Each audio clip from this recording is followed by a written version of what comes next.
morning and talk briefly to you about presentation skills and communication skills. I'm a professional speaker and I specialize in communication and presentation skills. I do training and coaching in this area.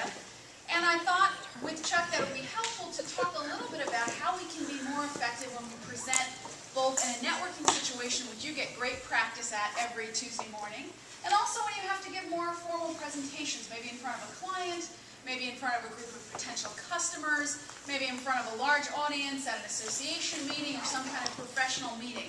So today, because we're at BNI, I want to leave us with 3 thoughts about presentations, and then we'll open it up for questions. The first, because it's BNI, we'll start with the letter B, and that will stand for be engaging. Now you know, you've sat through a lot of presentations. You know what's important in a presentation. You want to connect with that speaker in some way. So you want to engage their attention. You want to tell a story, for example. You want to share a message, for example, that will help someone not only remember you, but pay attention in that moment. So when you stand up and give your commercials, a lot of you say, oh, I do this, I do that. And then maybe you give an example or a case study. You know, I helped one of my clients in this particular way. Give us details and specifics, because that gives us a snapshot of who you are. Audiences cannot remember a lot. Right? We've got a lot of data getting thrown at us, a lot of information. So we can't remember everything about everybody who speaks to us. But what do we tend to remember? A story, an anecdote, an example, a case study.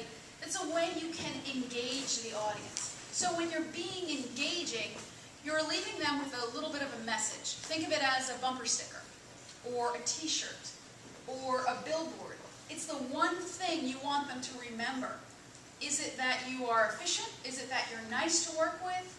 Is it that you help people do something they thought they couldn't do?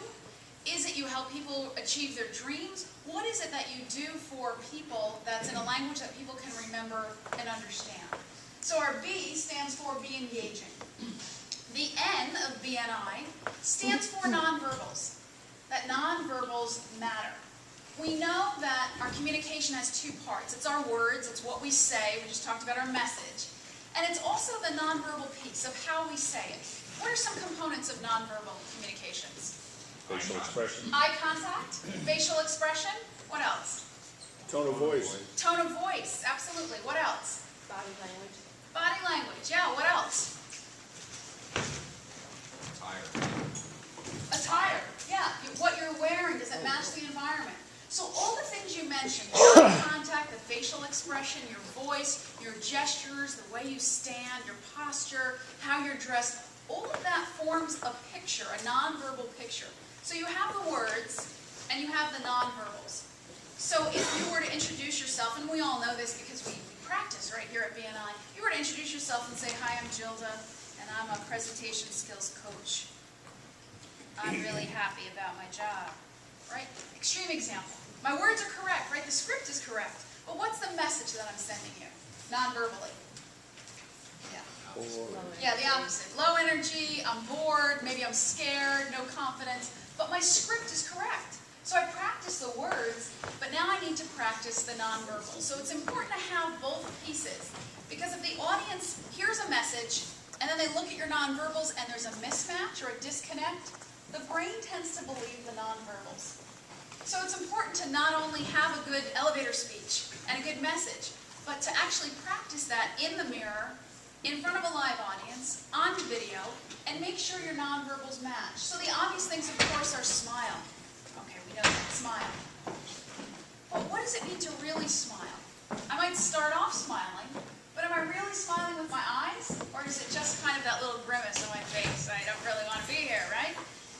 There's the whole concept of your posture. And a lot of times when we're talking, especially if we have to stand up, you really feel exposed. And so maybe we hold things in our hands, right? I'll start talking confidently, and then I'll start playing with what's in my hands, or my pen. I'll start playing with that, or my cup of coffee. And now everybody's watching my hands, and they've stopped watching the communication here. So it's important when you're standing to be mindful of what your hands are doing and how you're moving, right? Sometimes we do a little dance. We don't realize it. We'll do a little nervous 2-step here, a little box step, because we're not mindful of what our feet are doing. And the feet are telling the story of nerves. Or the feet are telling the story of distraction. Now you're all watching my feet, you're not watching my communication, which is happening here in the eye contact.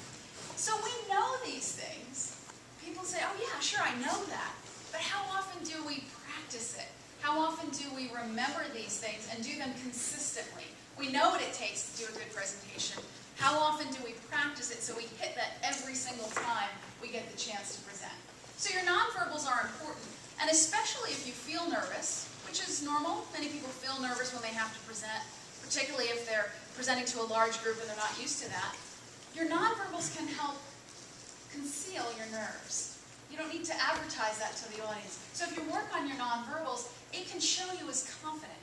You can project a presence of confidence because your shoulders are back. You've just exercised. You've got your breath full. Right? You're not taking your shallow breaths. You're not running out of air. So you can actually use your nonverbals to help project an air of confidence, which you project.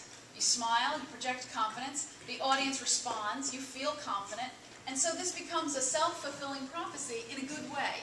You look confident, you act confident, they interpret it as confident, and you begin to feel confident. So the N is nonverbals. Nonverbals are important. The final letter of BNI, I. It's not all about you. It's not all about me. As a presenter, sometimes you think, oh gosh, I've got to be good, I've got to be perfect, I've got to say this, I've got to say that, I've got to do this, I have to do that. It's not all about you. It's about your audience. So that's a good thing, because it takes some of the pressure off you.